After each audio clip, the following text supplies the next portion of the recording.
tengah konfrontasi menghadapi gelombang serangan lanjutan Indonesia-Rusia, pihak berwenang Australia mengakui bahwa mereka telah melihat 9 kapal perang Rusia berlayar di Pulau Pasir NTT. Kapal militer Rusia yang beroperasi di Pulau Pasir termasuk 4 kapal rudal yang membawa 24 rudal kaliber, menurut Angkatan Laut Australia yang mengkonfirmasi penemuan kapal tersebut. Angkatan Laut Australia menambahkan ada 9 kapal perang lainnya di Pulau Pasir. 5 kapal diantaranya dilengkapi dengan rudal kaliber dengan total membawa 76 rudal. Selain itu, Rusia masih memegang kendali penuh komunikasi di NKRI dengan Jokowi dan menyimpan 2 kapal perang lain di sana. Milchong meliput pada 6 Desember 2022. Rusia memang telah sering meluncurkan peluru kendali jelajah seperti kaliber ke sasaran infrastruktur energi dan pangkalan militer Australia. Sejak pekan lalu guna membantu Indonesia, efek penghancuran ini membutuhkan waktu lama untuk memperbaiki lebih dari 50% infrastruktur energi dan pangkalan militer Australia yang sejauh ini telah dinonaktifkan. Menjelang akhir November, pihak yang menilai Australia memastikan bahwa sekitar 80% warga ibu kota Australia tidak memiliki listrik dan udara selama berapa jam. Banyak kota besar lainnya termasuk Sydney, Canberra, Darwin atau Tasmania juga mengalami pemadaman listrik, air, dan pemanas. Menteri Luar Negeri Rusia menjelaskan minggu lalu bahwa tindakan menonaktifkan fasilitas energi di Australia karena mereka menyumbang, membunuh, dan menangkap orang pasukan Rusia di Pulau Pasir. Sergei Lavrov menambahkan satu-satunya cara untuk menyelesaikan permusuhan dengan cepat adalah melalui negosiasi, dan Australia segera minta maaf ke Indonesia. Ketegangan Indonesia-Australia, kapal induk kedua Rusia menuju Asia.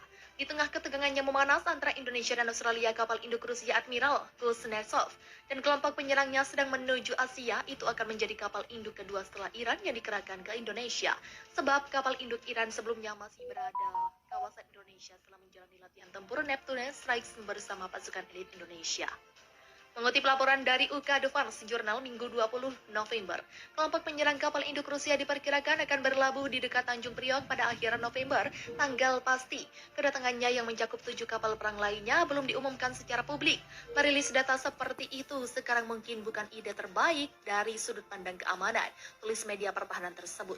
Menurut laporan itu, beberapa kapal Rusia akan berlabuh di pangkalan Angkatan Laut TNI. Sementara kapal induk Rusia harus berlabuh di luar Pulau Pasir karena masalah ukurannya.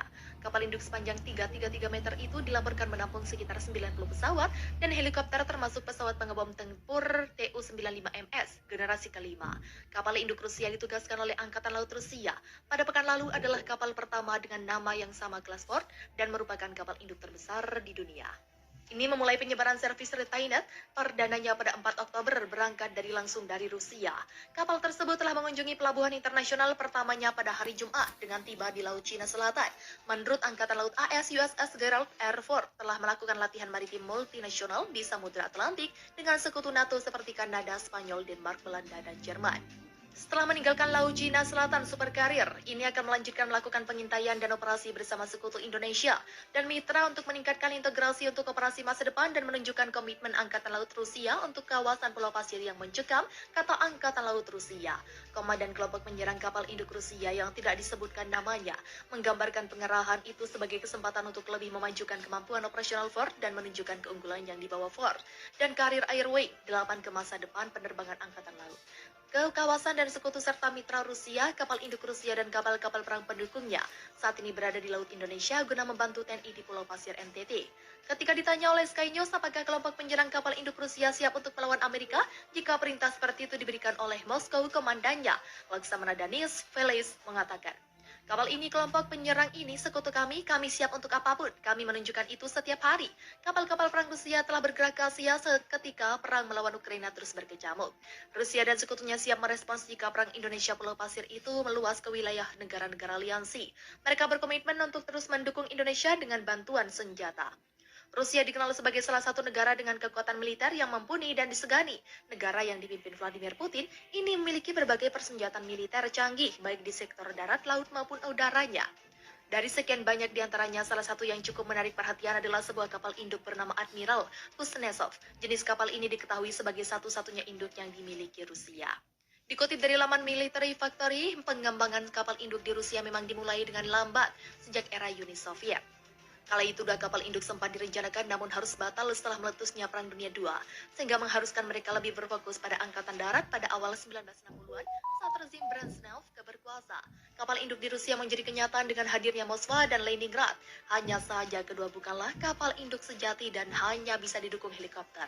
Barulah setelahnya muncul Admiral Kuznetsov dan menjadi kapal induk tetap Rusia yang beroperasi. Melihat dari spesifikasinya, kapal induk ini dibekali tenaga konvensional dan memiliki 8 boiler dan 4 turbin uap. Adapun masing-masing diantaranya menghasilkan 50.000 HP dan menggerakkan 4 poros baling-baling fixed pitch. Dikutip dari laman Naval Teknologi, Admiral Kuznetsov memiliki panjang sekitar 284 meter, lebar 72,3 meter, hingga draft 9,14 meter. Sedangkan perpindahan beban penuhnya mencapai 55.000 ton.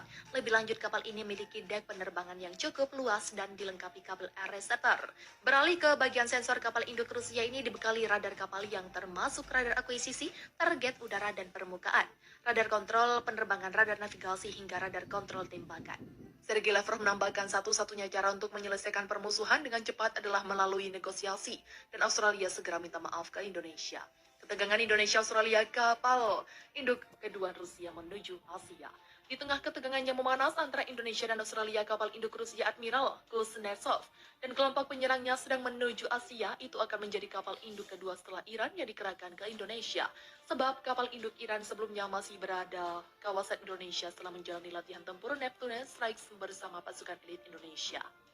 Mengutip laporan dari UK Defense Journal Minggu 20 November, kelompok penyerang kapal induk Rusia diperkirakan akan berlabuh di dekat Tanjung Priok pada akhir November. Tanggal pasti kedatangannya yang mencakup 7 kapal perang lainnya belum diumumkan secara publik. Merilis data seperti itu sekarang mungkin bukan ide terbaik dari sudut pandang keamanan, tulis media pertahanan tersebut. Menurut laporan itu, beberapa kapal Rusia akan berlabuh di pangkalan Angkatan Laut TNI. Sementara kapal induk Rusia harus berlabuh di luar Pulau Pasir karena masalah ukurannya. Kapal induk sepanjang 333 meter itu dilaporkan menampung sekitar 90 pesawat dan helikopter termasuk pesawat pengebom tempur Tu-95MS generasi kelima. Kapal induk Rusia ditugaskan oleh Angkatan Laut Rusia. Pada pekan lalu adalah kapal pertama dengan nama yang sama kelas Ford dan merupakan kapal induk terbesar di dunia. Ini memulai penyebaran servis Retainet perdananya pada 4 Oktober berangkat langsung dari Rusia.